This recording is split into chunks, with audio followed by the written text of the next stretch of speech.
Frankreich, 4. Oktober 1918. Zwischen Reims und Verdun sind mehr als 500 amerikanische Soldaten eingekesselt. Ihre Versorgung ist abgeschnitten, Verstärkung ist nicht in Sicht. Und das Schlimmste: Sie werden von der eigenen Artillerie versehentlich beschossen. Jeder weitere Einschlag kostet Menschenleben.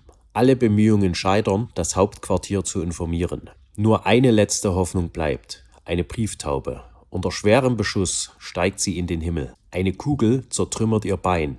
Eine weitere Kugel trifft ihre Brust. Doch unbeirrt fliegt sie weiter. 40 Kilometer in nur 25 Minuten.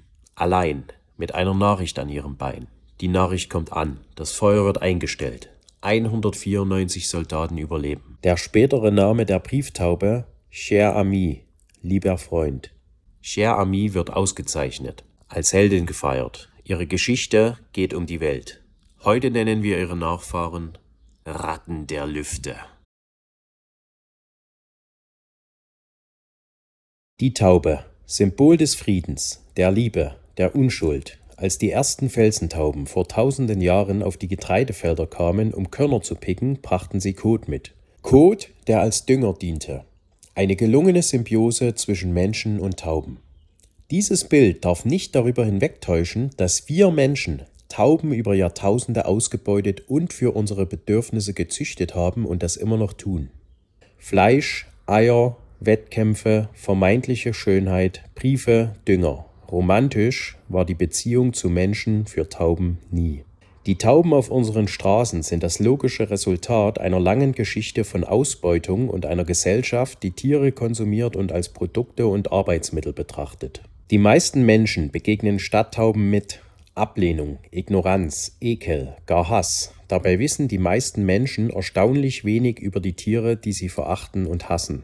Taubenkot zerstört Gebäude und Denkmäler. Tauben sind wilde Tiere und übertragen für Menschen schädliche Krankheiten. Tauben vermehren sich unaufhaltsam, wenn man sie füttert. Diese Vorurteile halten sich hartnäckig, obwohl sie schon längst widerlegt oder stark verkürzt sind. Stadttauben sind keine Wildtiere wie Krähen, Spatzen oder Möwen. Sie sind direkter Nachfolger der Haustaube, Columba liviiforma domestica, die wiederum von der Felsentaube abstammt. Felsen gibt es wenige in Städten, aber Bahnhöfe, Balkone und Brücken. Das Bahnhofsdach ist die Felsenhöhle, das Balkongeländer der Felsvorsprung, die Fensterbank die Steilwand. Warum hassen manche Menschen Tauben oder strafen sie mit Verachtung? Weil Tauben am Boden kriechen, im Schmutz, weil sie betteln und schmarotzen. Wer nicht arbeitet, soll auch nicht essen, und seien es auch nur ein paar Körner. Tauben sind vegan, ein Minuspunkt in einer Gesellschaft, die Tiere konsumiert wie ein schwarzes Loch Materie. Was fehlt, wie so oft, ist die empathische Begegnung, der aufmerksame Blick auf die Geschöpfe, die mit uns in den Städten leben. Erhaben ziehen Tauben ihre Kreise durch die Lüfte. Diese Engel der Stadt säumen den Himmel wie die ersten bunten Blätter eines kommenden Herbstwaldes. Doch auch am Boden machen sie eine gute Figur. Wer weiß, ob Tauben im Taubenwagen nicht unbeobachtet Dämonen beschwören. Tauben sind streng genommen Dinosaurier und ihre Augen, die gleich 3 Lider haben, verzaubern nicht weniger als das Auge Saurons aus Herr der Ringe. Ist das nicht der Stoff, aus dem Disney-Filme sind? Auch der taubige Gang ist nicht anders als erhaben und majestätisch zu nennen.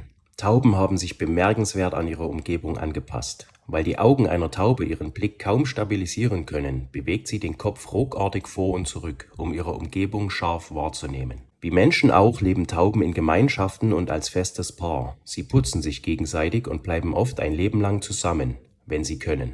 Der Täuber vollführt einen Paarungstanz und wirbt elegant um die Täubin. Er dreht sich um sich selbst, verneigt sich gar. Ein Werben, von dem viele männliche Menschen lernen können. Hat der Tanz Erfolg, baut das neue Paar zusammen ein Nest und übt schon mal die Erziehung des kommenden Nachwuchses. Ein Verhalten, das sehr stark an menschliche Zuneigung erinnert. Männchen und Weibchen produzieren sogenannte Kropfmilch und füttern damit die Kinder.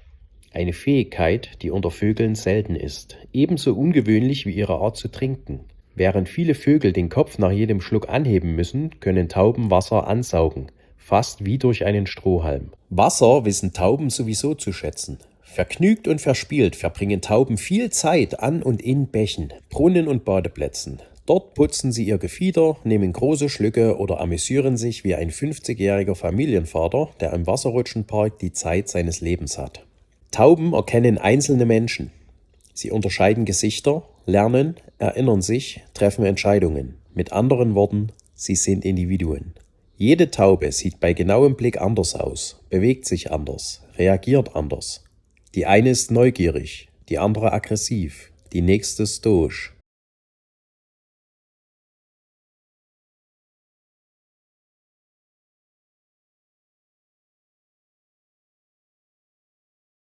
Wer Zeit mit Tauben verbringt, erkennt deutliche Unterschiede, so wie bei Hunden oder Katzen oder Schweinen. Und trotzdem, die meisten Menschen sehen all das nicht. Sie sehen Kot, sie sehen viele Tiere auf einmal. Sie sehen ein Problem, eine Störung, ein Hindernis. Vielleicht liegt genau darin die Tragödie der Stadttaube.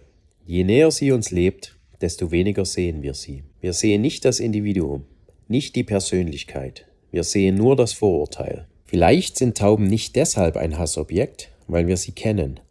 Vielleicht sind sie ein Hassobjekt, weil wir sie nie richtig kennengelernt haben.